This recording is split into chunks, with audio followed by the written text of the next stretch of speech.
गांव में 3 पक्की सहेलियां संजना, आराध्या और आयुषी रहती थी। वो तीनों एक ही स्कूल में एक ही क्लास में पढ़ती थी। छुट्टी के बाद वो तीनों एक साथ बाहर निकली। वो देखो, हमारे बर्गर वाले चाचा आ गए। ये बिल्कुल टाइम पर आते हैं हमेशा। वो तीनों बर्गर वाले के पास चली गई। बोल संजना, क्या खाएगी तू? बर्गर, मोमोज या पानी पूरी? इतने में उसे थोड़ी दूरी पर एक दूसरी लड़की बीच में बोल पड़ी।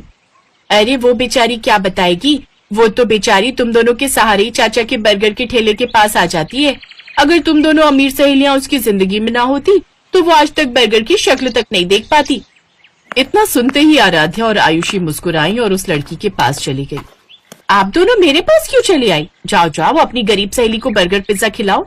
उसके इतना बोलते ही आराध्या और आयुषी ने उस लड़की को मारना शुरू कर दिया।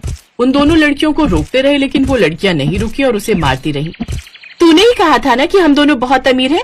ये ले पैसे, अपना इलाज करा लेना। उम्मीद से ज्यादा ही पैसे हैं ये। आज के बाद हमारी सहेली के खिलाफ किसी ने जरा सा भी कुछ कहा तो उसका अंजाम इससे भी खौफनाक होगा।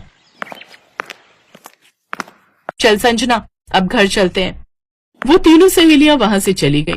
तभी चाचा ने उस लड़की से कहा, बिटिया, मुझे लगता है कि आज के बाद आप किसी भी गरीब का मजाक नहीं उड़ाओगी। तो इस तरह से उन तीनों की दोस्ती के चर्चे पूरे स्कूल में थे। संजना गरीब जरूर थी, लेकिन आयुषी और आराध्या उसे इस बात का कभी भी मलाल नहीं होने देती थी। रास्ते में, मैं कितनी खुशनसीब हूँ कि मुझे तुम दोनों जैसी सहेलियां मिली। तुम दोनों इतनी ज्यादा अमीर हो, तुम दोनों के पिताजी की खुद की कंपनियां चलती हैं, फिर भी तुम दोनों मुझसे कितना प्यार करती हो। तुम दोनों को तो किसी बड़े अमीरों वाले स्कूल में पढ़ना चाहिए। अगर आगे से खुद को गरीब कहा तो मैं तेरा भी वही हाल करूंगी जो उस लड़की का किया था।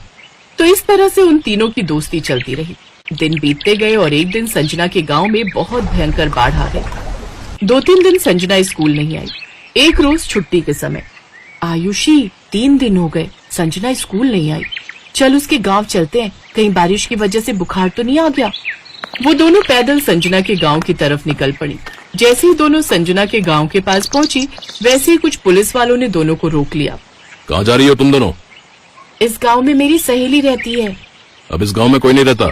2 दिन पहले इस गांव में भयंकर बाढ़ आई थी, जिससे सारे घर बह गए। बहुत सारे लोगों की तो जानें तक चली गईं। जो बच गए वो किसी तरह अपनी जान बचाकर भाग गए। ये सुनकर आराध्या और आयुषी को झटका लगा। पता नहीं बेचारी कहाँ होगी, पता नहीं जिंदा भी होगी या नहीं।